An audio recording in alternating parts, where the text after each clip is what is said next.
Gosh, I want to thank everybody for coming out. The media turnout is fantastic.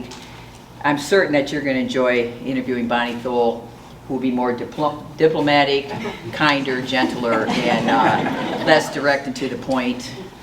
Bonnie's family, who's all here, as they should be, and some of our players on Team 46, some of the players that I consider my alums and my family for life. For you to come out today, it's a great honor, and I know I've made you cry in my office many times, and you might make me cry.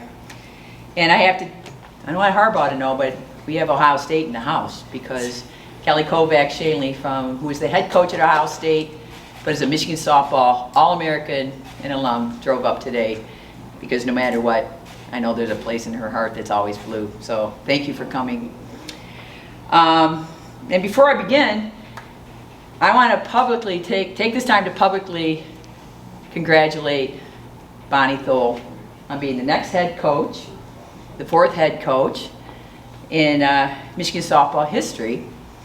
And she's been my right-hand wing woman for 28 years, and Leah read you a list of accomplishments that are only to be shared because of her and her architecture of this program and her love from the minute she walked on this campus as a freshman in 1988. I know she knew that she was going to be the next head coach, and she's been after my job for a long time. But I don't have my job, I don't have my career without Bonnie. And she's going to be an amazing head coach. I've been watching her flourish. She was the only person that knew about this before it became,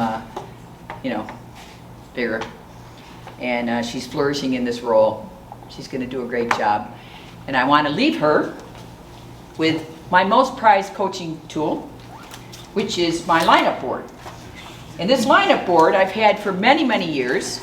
It is state-of-the-art technology, and it's magnetic so that we can figure out who's going to play. And I have always affectionately referred to this as my Ouija board. Ouija board, Ouija board. How are we going to win today? And I'm not going to lie, it's been wrong a couple times. But hopefully you will accept it, and I know you'll put it where it belongs, where it's belonged for a while. So, I got a few thank yous. I'll tell you this. 40 years ago this week, I came to Ann Arbor as the assistant coach for $3,000. I just finished my master's degree, and my mother said to me, "When are you going to get a real job?"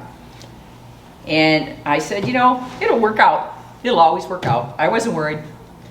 And then in 2005, when I was being carted into the national championship press conference, I was able to call my mom on the way as she was unable to attend.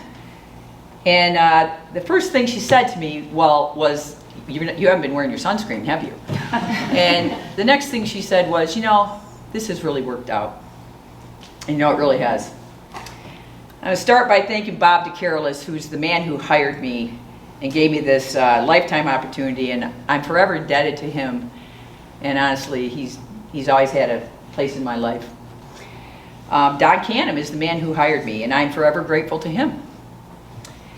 And the people I got to watch when I was a young coach who would actually come over from a place somewhere in East Lansing, and two of the people that taught me the most about what it meant to be a Michigan man, Bo Schembechler and Lloyd Carr, and they inspired me over the years, and they taught me what that meant, and that's what it means to be a Michigan woman. Those are the same qualities and values that we value in the women. So I'm appreciative to them.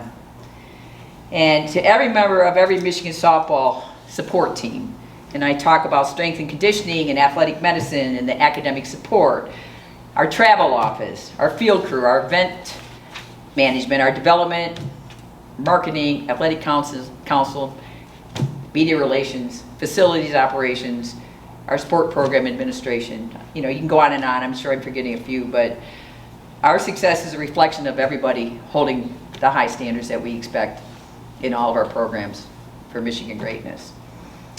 And to all 9 athletic directors I've served, to Ward, Lisa Savory, to Bitsy Ritt, and to Phyllis Oker, who was our original women's athletic director, their support and their commitment to me and to this program has ultimately just allowed our student athletes to flourish here at Michigan and to move to the great heights that you've seen many of us reach.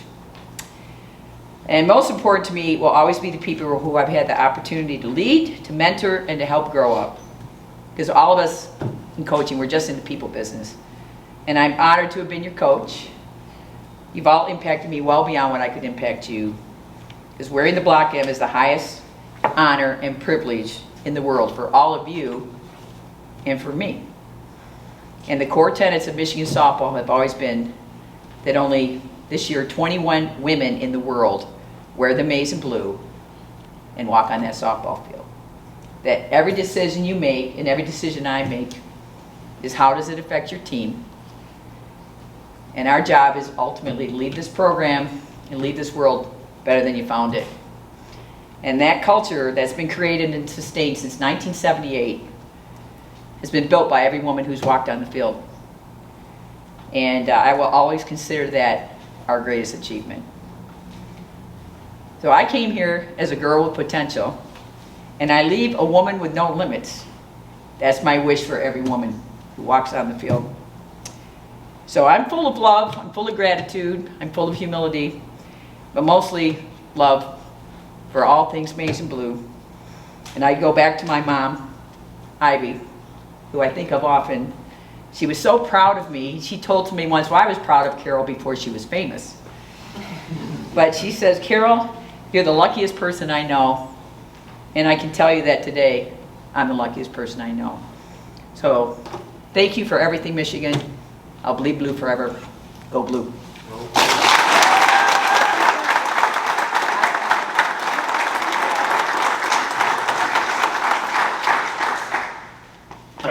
A couple questions. Coach, your reaction to the softball world's reaction of you retiring.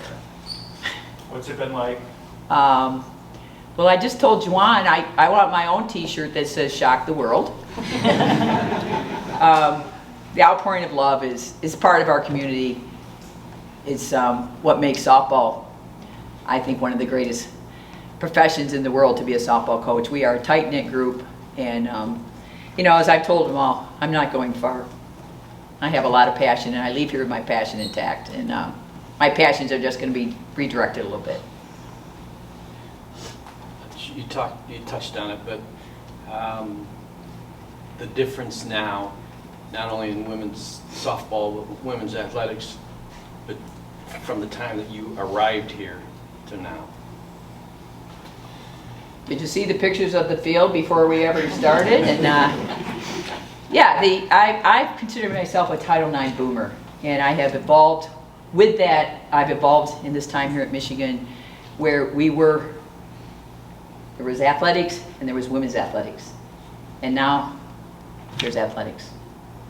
And my career has definitely been based on, there's been a fight certainly along the way, but now we find that the world understands that women matter, that if sports and athletics are valuable for men, they're equally as valuable for young women. And we see how we're thriving in that atmosphere. And Michigan, when I came here, was a little behind that 8 ball, and now we are living up to our famous mantra, the leaders and the best, and that's the way it should be. How did you decide now? I mean, you were good the team was good last year, you presumably could keep going as long as you wanted. How did you decide? I can tell you that I've had a number of people say, well, I just thought you were going to coach forever. And I said, so did I. It's a process that you go through, and honestly, there's not really a moment that you decide. You go through different processes, and the only way I've ever made any decisions, I have to go back to my simple core value, is what is best for this program. And that's how I'll leave it. Coach, you mentioned that you're not going far, but what are you most looking forward to now that you're going to be retiring? Honestly, I'm looking forward to resting a little bit. It's been quite a summer, and spending more time with my family. There's a lot of sacrifices that people have no idea unless they walk in our shoes, whether it's Juwan, Sean, Kim, Hannah, Bev, they have no idea what we do every day for our student athletes, and the time and the commitment. And I think the sacrifices you make, and you make with family, you make with friends, and rightfully so, but at some point, I'm looking forward to making up for some of those sacrifices and, and just enjoying. The one thing I look forward to do is watching games at Alumni Field and wherever I choose to sit. I haven't decided yet. And the one thing everybody wants to do after the game is ask the head coach, why'd you do that? So I'm looking forward to the next chapter for Bonnie, for Team 46, for Michigan softball, and for me. Can you describe how the team reacted when you met with them last week? I don't know if I can describe that. I met with the seniors first. I told them I hope that someday they can understand that I'm giving them the greatest honor because I'm entrusting them with this program. I think so highly of the senior class and the character of women that are in the program right now, and they're all what it's supposed to be, which is Michigan. They're here from Michigan. They're great Michigan women, and that is an honor. And I want them to know I love them, and I'm not leaving because I don't want to coach them. I'm not leaving for that reason, but this is a new era, and they're part of it, and they will be great, and they'll flourish under Bonnie. The system is probably going to be somewhat different, but I can tell you the values won't change much. So I think they reacted with a lot of love, and I hope they know I'm always here for them. Every person I've ever coached is one of my people. Anything else?